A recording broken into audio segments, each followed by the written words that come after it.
düşünürəm ki, başqa cürdə yaraşmırdı Qarabağın bu ilki mübarizəsinə.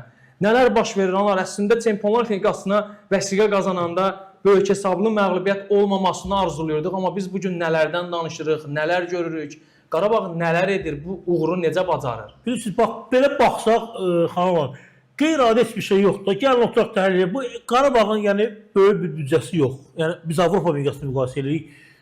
Böyük bir bazası, möhtəşəm bir bazası yox. Yəni heyətinə baxırıq, biz ulduz futbolçusu yox. Yəni etiraf edək ki, hamısını bunlar gəlir hansısa ölkələrin ikinci liqasına, oynamayan futbolcu, formada olmayan futbolcu, yəni bunlardan bir heyət qruplaşdırır. Mən həmişə də baxdım bu zəfərlərdən, bu zəfərlərdən sonra yazı da yazıram və elə sizdən buradan yeni xatırladım. Mütləq şəkildə bunu biz hər Qarabağın qələbəsini biz digər klublar üzərində təzyiq baskı qurmalıyıq. Yəni ki, bu fikir edirsən, qeyd edirsən, Çempionlar Liqasının play-off. Bu qoysaq kənara Qarabağa, bizim futbolda heç bir şey yoxdur klub futbolu. Biz bu konferans liqasında qrupa düşə bilmir. Bizim büdcəsi də Qarabağla belə götürənə başlamışdılar, hələ bəlkə biraz da ondan da artıqdılar.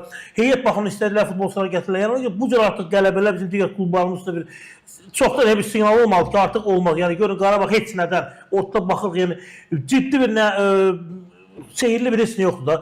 Yəni sistemlə qurulan bir möhtəşəm sistemin sayəsində bu komanda görə Çempionlar Liqasında play-off və bir ölkəni təmsil edən bu komanda və digər klublarımıza baxırıq, konferans liqasının belə qrupuna düşə bilmir. Yəni bu qədər böyük uçurum var. Yəni buna görə də düşünürəm ki, bu Qarabağın bu yəni tək başına bu ölkə futbolun arxasında aparır. Yəni buna görə də mən bilmirəm. Yəni həqiqətən sən suala cavab verirsən. Yəni ortada baxsan heç sadəcə bir sistem, bir iş var, bir sistem var. Yəni İnam var. Bəli, sözsüz ki, təbii ki, inam var. Yəni bunun da nəticəsində bu cür nəticələr gəlir. Yəni bu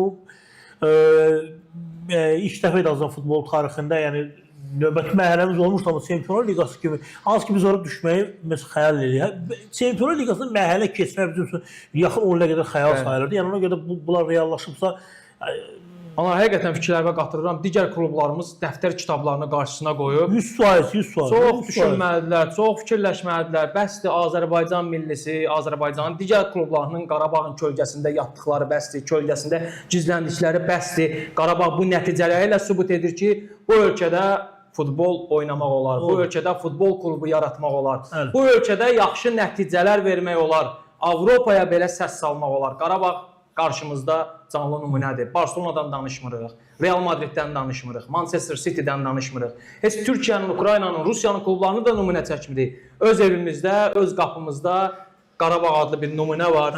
Klublarımız qarşısına qoymalıdır, dərd çıxartmalıdır.